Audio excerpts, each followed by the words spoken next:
Բերեք մի սկզբունքային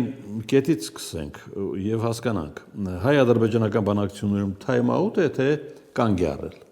Շնորհակալ եմ հրավերի համար, պարոն Նացականյան։ Իմ կարծիքով հայ-ադրբեջանական բանակցությունները ոչ միայն time out-ի մեջ են, այլև իրենք փակուղային իրավիճակում են հայտնվել։ Վաղուց էին կողմերը մոտենում այս փակուղային իրավիճակին, մասնագետներն էլ զգուշացնում են, որ կգանք եւ կհասնենք սրան, կողմերը ասենց ցկտում են երկրորդական ինչ-որ հարցեր կարգավորելով, ցույց տալով իրենց լավ տրամադրվածությունը, հատկապես հայկական կողմը բնականաբար միմյանց հանդեպ եւ այլ, հիմնականը թողնել մի կողմ։ Բայց ի վերջո այդ երկրորդական բաները սպառվեցին, եկավ հիմնականի ժամանակ եւ պարզվեց, որ հիմնականի հարցով կողմերն ունեն իրարից բացարձակապես տարբեր դիրքորոշումներ։ Դրա խորհրդանշական ավարտը եւ այնինչ համաձայնեցրել են, դառնում է առ-ոչինչ։ Ըստ էության համաձայնեցրել են ինչ մենք չգիտենք։ Հայտարարվում է 17 կետից 15-ի մասին, բայց մենք այդ կետերի բովանդակություններ լիարժեք չգիտենք։ Ավելին, քանի դեռ ոչինչ համաձայնեցված չէ, այդ կետերն էլ ինքնին աշխատանքային տեսք ունեն եւ ամեն րոպե կարող է փոխվեն։ Հիմա եթե ինչ-որ մեկը մեզ ասել է, որ այսինչ կետեր էս տեստ ունեն, դա եղել է ամիսներ առաջ, հիմա կարող է փոխվի։ Հիմա գանք այդ կետերից դուրս ինչ է տեղի ունենում, որովհետեւ դուք էլ նշեցիք, որ դա է ավելի դոմինանտ դառնում այս process-ում։ Արևմտյան Ադրբեջան թեզը Հայաստանի համար է հասունացնում Բաքուն, թե Իրանի։ Ցավոք դա ամենից առաջ ուղղված է մեր դեմ եւ պատահական չէ, որ այս մասին Ալիևը խոսեց հենց անմիջապես մեր այս վերջին ողբերգական 2020 թվականի պատերազմից հետո եւ դա հստակորեն ցույց է տալիս Ադրբեջանի զավթողական նկարտումները ողջայցան երբեք այդ տերմինը չի շրջանառվել։ Ես ինչքան գիտեմ, ինքը առաջին այդ տերմինը կիրառել է 2021 թվականի դեկտեմբերին, ինչքան գիտեմ, դրանից առաջ ես բավականին ակնթեթ հետևում եմ իրենց մամուլին, իրենց խոսույթին, իրենց փորձագետների խոսույթին եւ իրենք չեն կիրառում, ավելին իրենք մեկ այլ վտանգավոր բաներ են ասում, ես այս մասին եմ խոսել, իրենք ասում են հայ-ադրբեջանական պայմանական սահման։ Սա շատ վտանգավոր թեզ է, որովհետև այդ սահմանը եթե պայմանական է, ապա մշտապես դա պատերազմների եւ սրացումների բույն է մեկ, եւ երկրորդ ինքը անընդհատ կարող է փոխվել։ Ես այս առումով իրենց փորձագետների հետ էլ անուղակի բանավեճի մեջ եմ եւ ասում լավ, այդքան հաճիկով որ ասում եք հայ-ադրբեջանական պայմանական սահման, այս պահին դուք ուժեղ եք եւ լավ եք զգում։ Բա որ մի պահ ձեր մոտ սկսվում են խնդիրներ եւ մեր փողոցում լինի տոն։ Եւ մենք էլ ասենք թե սահմանը պայմանական է, դե եկեք այդ սահմանը դնենք, ենթադրենք Ստեփանակերտի մոտով, Կուր գետի մոտով, հասկանում եք,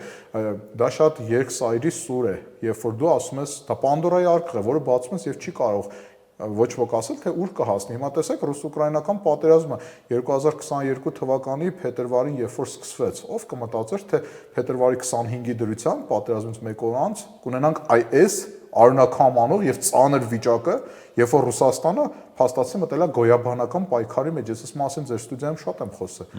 Հիմա Ադրբեջանը, որ այսքան մեր նկատմամբ sense ագրեսիվ, sense նվաճողական ծրագրերով գալիս է, վստահ է, որ մի օր երբ որ մեր դանակը ոսկորին հասնի եւ մեր իշխանությունները մի քիչ այլ մոտեցում ունենան, չեմ ասում ինչ իշխանությունները, հանկարծ իրենք գոյաբանական խնդիրների մեջ չեն խրվի։ Այն պահանջները, որոնք այսօր Ադրբեջանը շրջանառում է, իրագործելի չեն դրանք։ Գիտեք, դա իրագործելի են միայն եթե հայ ժողովուրդը դադարի գոյություն ունենալ։ Ինչ է նշանակում Երևան, ինչ է նշանակում Զանգեզուր թուրքական իմաստով, թեև Զանգեզուրը ամենևին էլ թուրքական բառ չէ։ Գիտեք, նրանք չեն գիտակցում այնպիսի խոսել այնպիսի պահանջներից, որոնք չի ընկալվում։ Նայեք, իրականում խնդիրը կայանում է նրանում, որ պաշտոնական Բաքուն հայերին հեռացնելով եւ էթնիկ զտում իրականացնելով Արցախում կատարեց միջազգային հանցագործություն։ Ընդ որում ՄԱԿ-ի միջազգային դատանը 2023 թվականի նոյեմբերին Արցախի հայաթափումից 1 ամիս 2 ամիս հետո հստակորեն ասաց, որ հայերը պետք է ապահով եւ անվտանգ վերադառնան Արցախ եւ այնտեղ ապրեն։ Հիմա Ալիևը դա հասկանալով եւ իմանալով, որ այնուհանդերձ Ղարաբաղյան կամ Արցախյան խնդիրը իր աքիլեսյան գարշապարն է, իր թույլ տեղն է, որ իր ցանկացած թշնամի, ցանկացած մեծ տերություն, որը կուզենա իր վրա ազդել, այդ դա է մեջտեղ բերելու, ինքը փորձում է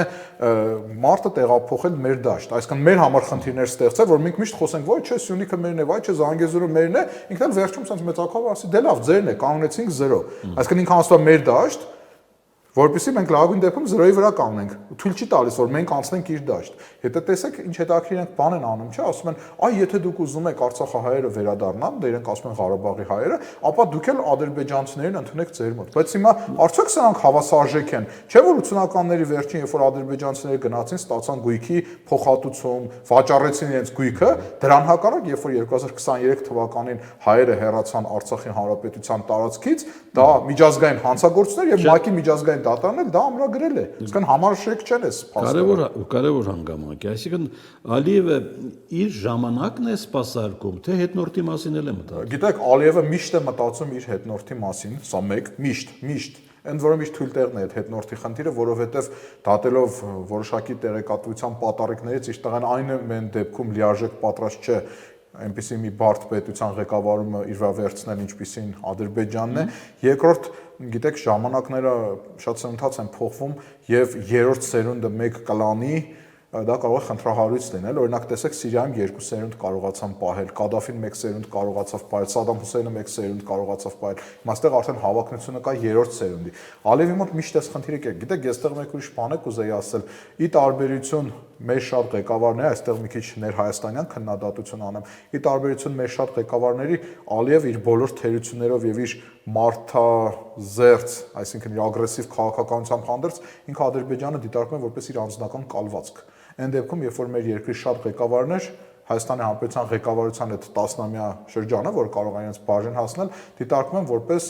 ասենց անձնական ամբիցիաների բավարարում, որպես հարստացում, որպես կլանային ինչ-որ առաջխաղացման միջոց, եւ արդյունքում Ալիևը փող է ներդնում իր պետության ռազմավարչական համակարգում։ Այն դեպքում, երբ որ մենք, օրինակ, մինչև նույնիսկ մեր այս ողբերգական պատերազմը հարցին վերաբերում ենք որոշակիորեն թեթևամտորեն, դե ասում ենք կա բանակը ստանդարտը կա, Ռուսաստանը մեր թիկունքին կանգնած, իսկ անձը վերաբերվում է որպես իր կալվածքի եւ այս առումով էլ ձեր հարցին եւս մեկ անգամ պատասխանեմ, այո, Ալիևը պատրաստվում է այս ամեն ինչը փոխանցել իր տղային։ Դե հիմա ինչպես դա կստացվի, այլ հարց է։ Ինչ վերաբերում է այդ արևմտյան Ադրբեջանի մյուս կողմին, ապա Իրանի վրա հարձակվելու պատրվակով նա հարավային Ադրբեջան է սկսում խոսել, կարճ ուղղակի լսողներն ասենք, հարավային Ադրբեջան հասկացություն չկա, կա ատրպատական անտիկ, որը հետո միջնադարում Ադրբեջան է դարել, եւ իր սահմանը հյուսիսում Թաբրիզ, Արդաբիլ, հարավում Համադան, արևելքում էլ Ռեյ եւ մինչեւ Իրաքյան լեռնաաշխարհի ավարտը Իրանից եկող վերջին օրերի հայտարարություններին հետևում է։ Բավականին սրվեցին Իրան-իսրայելյան հարաբերությունները վերջին օրերին, գիտեք, Կովկասի մասով նաեւ։ Ցավոք այս խաղի մեջ Իրանը բացահայտ ասում է, Զանգեզուրի ճեղքումը մենք ենք խափանել։ Իրանը միշտ պետք է դա ասի եւ իրոք իր համար կենսական նշանակություն ունի այս ամեն ինչը, բայց այս պահի դրությամբ հերթական սրացումն է գնում Իրանի շուրջ եւ կան արդեն որոշակի կարծիքներ, որ գուցե Նեթանյահուն հարված հասցնի Իսրայելին։ Թրամփը ընդգծված դուրս է մնում սրանից, ասում է ես դեմ եմ, բայց ես օրինակ չեմ բացառում, որ դա կարող է Թրամփի եւ Նետանյահուի որոշակի համակարգված խաղը լինել, լավ ոստիկան, վատ ոստիկան առումով, Թրամփը լավ ոստիկան է, Նետանյահուն վատ։ Ի վերջո եկեք ընդունենք, որ Ամերիկայի Միացյալ Նահանգները որոշակի արբիտրի դեր է կատարում այս հակաբարձության մեջ եւ ինքը չի կարող բացահայտ ինչ որ մեկի կողմը կանել, ինչքան էլ որ իր հոգով եւ սրտով Իսրայելի կողմը լինի։ Մյուս կողմից էլ կարող է եւ չկանգնելով բացահայտ Իսրայելի թիկունքին փորձի Իսրայելի թուլության պատրանք ստեղծել, որպեսզի առիթի դեպքում, երբ որ Իսրայելը ինչ որ բայ հարված կստանա կամ կմտնի կոնֆլիկտի մեջ, ասի ամեն դեպքում մեր եղբայրն է եւ ես իր համար խառնվում եմ։ Այս առումով ուղղակի ասեմ, որ մյուս կողմից էլ պետք չէ սրացումների շատ հեռուն գնացող երևի հետևություններ անել, որտեղ նման սրացումներ շատ են եղել։ Նույնիսկ հիշում ենք, որ Իրանը իր բալիստիկ եւ անօթաչու թռչող սարքերով massական հարված հասցրեց Իսրայելին, թեև արդյունավետությունը շատ ցածր եղավ։ Ամեն դեպքում Իրանի շուրջ խնդիրը մշտապես սրվում է եւ այստեղ քաղաքակրթական Իրանը խնդիր ունի, այս մասին շատ եմ ասել։